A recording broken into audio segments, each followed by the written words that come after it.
നിങ്ങൾ ആൽക്കമിസ്റ്റിനെ പറ്റി കേട്ടിട്ടുണ്ടാവില്ലേ? English novelist Paulo കൊയ്ലോയുടെ ജീവിതഗന്ധിയായ കഥ ആൽക്കമിസ്റ്റ്. ആ കഥയിലെ നായകനായ സാന്റിയാഗോ എന്ന ഇടയബാലൻ കേട്ടുകേൾവി മാത്രമുള്ള വിധി അന്വേഷിച്ച് മണലാരണ്യങ്ങളിലൂടെ അലയുന്നുണ്ട്. ആ അലച്ചിലിനിടയിൽ എപ്പോഴോ അയാൾ ഒരു ആൽക്കമിസ്റ്റിനെ പരിചയപ്പെടുന്നുണ്ട്. അവരുടെ ഒരുമിച്ചുള്ള യാത്രക്കിടയിൽ സാന്റിയാഗോയ്ക്ക് ആൽക്കമിസ്റ്റ് നൽകുന്ന ഒരു ഉപദേശം എന്നെ വളരെയധികം ചിന്തിപ്പിച്ചിട്ടുണ്ട്. അത് മറ്റൊന്നുമല്ല, സാന്റിയാഗോ തന്റെ യാത്രയിൽ ഒപ്പം കൂട്ടിയ ഒട്ടകത്തെ ഉപേക്ഷിക്കുകയും പകരം ഒരു കുതിരയെ സ്വീകരിച്ച് അതിനോടൊപ്പം യാത്ര തുടരുകയും വേണമെന്നാണ് ആൽക്കമിസ്റ്റ് പറയുന്നത്.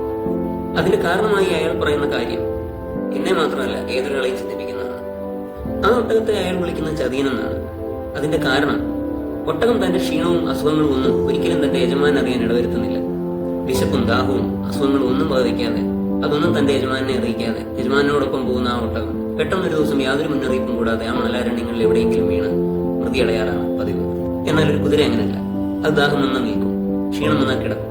ഒരിക്കലും ഒരു യാത്രക്കാരന് തന്റെ കുതിരയെ ശ്രദ്ധിക്കാതെ മരുഭൂമിയിലൂടെ യാത്ര ചെയ്യാൻ സാധിക്കില്ല. അവിടെയാണ് എനിക്ക് ആ കാര്യം ശ്രമിക്കുക. നമ്മുടെ ജീവിതത്തിൽ നമ്മൾ കണ്ടിട്ടുണ്ടാവില്ലേ ഇത്തരം ചില ഒട്ടകങ്ങളെയും കുതിരകളെയൊക്കെ? ചിലപ്പോഴൊക്കെ നമ്മൾ തന്നെ ഇത്തരം ഒട്ടകങ്ങളായി മാറാറില്ലേ?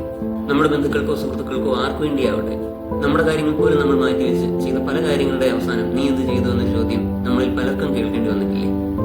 തന്റെ വിശപ്പും ദാഹവും ക്ഷീണവും അസുഖങ്ങളും ഒന്നും യജമാനെ അറിയിക്കാതെ അയാൾക്ക് വേണ്ടി അക്ഷീണം പണിയെടുത്ത് ആ മരുഭൂമിയിൽ എവിടെയോ കിടന്ന് ചത്തുപോകുന്ന ആ ഒട്ടകത്തെ ജ്ഞാനിയായ ആൽക്കമിസ്റ്റ് പോലും വിശേഷിപ്പിച്ചത് ചതിയെന്നാണ്. അപ്പൊ പിന്നെ നമ്മുടെ കാര്യം പറയണം. നമ്മൾ ഒരിക്കലും ഒരാൾക്ക് വേണ്ടി ഇതുപോലെ ഒരു ഒട്ടകമാകരുത്. കാരണം എന്തെന്നാൽ ഇത്തരം സഹായങ്ങൾക്കായി നമ്മൾ എടുക്കുന്ന പ്രയത്നവും ത്യാഗവും അതുമൂലം നമുക്കുണ്ടായ നഷ്ടങ്ങളൊന്നും നമ്മൾ അറിയിക്കാതെ മറ്റൊരാൾ കണ്ടറിയണമെന്ന് യാതൊരു നിർബന്ധവുമില്ല. അതുകൊണ്ട് തന്നെ നമ്മൾ ഒരിക്കലും ഒരു കുതിരയായില്ലെങ്കിൽ ഒരു ഒട്ടകമാവാൻ നിൽക്കരുത്. ഇതൊക്കെ എനിക്കോ സാധിക്കാറില്ല, നിങ്ങൾക്കെങ്കിലും സാധിക്കട്ടെ എന്ന് തോന്നുന്നേ.